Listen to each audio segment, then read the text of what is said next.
एवढा आपण याच्यासाठी गेलो होतो का आपण तुझ्या बहिणीच्या लग्नात? याच्यासाठी झक मारायला थांबाल तुझ्या बहिणीच्या लग्नाला? अहो काय झालं? अगं किती अपमान झाला, किती अपमान. लग्नात नुसता माझा अपमानच अपमान. तुझ्या पप्पानी मोठा जवायला 1,500 रुपये दिले कपडे घेण्यासाठी आणि मला अहो तुम्हाला पण दिले ना पैसे. हा 150 रुपये दिले. 150 रुपये. 150 रुपयात माझी चड्डी तरी येते का? एक काम करतो, त्या 150 रुपयाची एक अंडरपॅन्ट घेतो रस्त्यावरून आणि तीच घालून निघतो. तुला तर लय पुळका सुटला होता तुझ्या बहिणीच्या लग्नाचा. चला चला चला मेहंदी पासून घेऊन गेली. मेहंदीच्या दिवशी काय झालं माहिती का? तुझा मावस भाऊ नाही काय, ज्याच्या लग्नात मी 21.5 रुपये आयर केलता. किती केलता? 21.5 रुपये. 21.5 रुपये आयर केलता. अगं त्यानं माझ्याकडे पाहिलं बी नाही ना. माझ्याकडे असं ढुगण केलं आणि निघून गेला.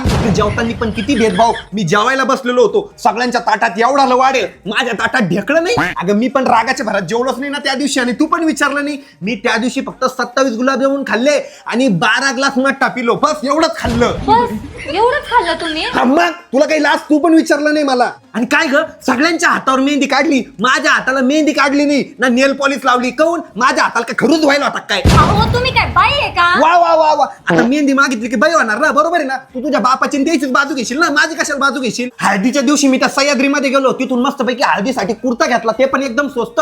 तुझ्या बहिणीच्या हळदीला आलो आणि तुझी बहीण काय करती? मोठ्या भाऊजीच्या मागे पळती, जिजू जिजू जिजू. आणि मला साधं हाय हॅलो पण केलं नाही. अशी तुझी बहीण. अहो जाऊ द्या ना, मी सॉरी म्हणते अगं तुम्हाला. तू कशाला झक मारायला सॉरी म्हणती? लग्नाच्या दिवशी बी नुसता अपमान लावला माझा. सगळ्याला बसायला खुर्च्या दिल्या, सगळ्या पाहुण्या रावळ्याला बसायला खुर्च्या दिल्या, पण मला बसायला एक खुर्ची पण दिली नाही. अहो दिली तर होती तुम्हाला बसायला खुर्ची. हा पण मला ती प्लास्टिकची खुर्ची नव्हती लागत ना. स्टेजवरती किती भारी खुर्ची ठेवली होती, मला ती खुर्ची पाहिजे होती. माझी काही चॉईस आहे का नाही? अहो ती नवरदेव नवरीची खुर्ची असते. अगं मग काय झालं? माझी काही आवड निवड आहे का नाही? मला तीच खुर्ची आवडली होती. तुझ्या बापाला सांग की माझा लग्नात जेवढा खर्च झालेला आहे तो सगळा खर्च मला पाहिजे. किती खर्च झालाय तुमचा? टोटली 272 रुपये खर्च झालाय माझा. मला सगळा खर्च पाहिजे माझा. ठीक आहे मी तुम्हाला सर्व खर्च देते. मला आत्ताच पाहिजे. अहो देते म्हटलं ना. हा पाय, मला तू डोकं नको लावू. मला माझा खर्च आत्ताच पाहिजे. एक मिनिट थांबा, मला फोन येतोय.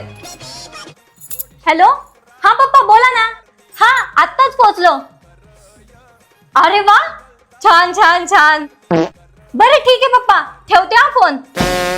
काय म्हणे तो बाप? अहो मोठ्या भाऊजीसाठी ना पप्पांनी सोन्याची 5 ग्रॅमची अंगठी केली आहे. 5 ग्रामची अंगठी? आणि माझ्यासाठी काही नाही केलं का? अहो ऐकून तर घ्या. आणि तुमच्यासाठी ना. माझ्यासाठी? मग माझ्यासाठी किती ग्रामची केली अंगठी? अहो आपले जेव्हा पोरं होती ना त्यांच्या लग्नात करणार आहे. तुझ्या पप्पाच्या तर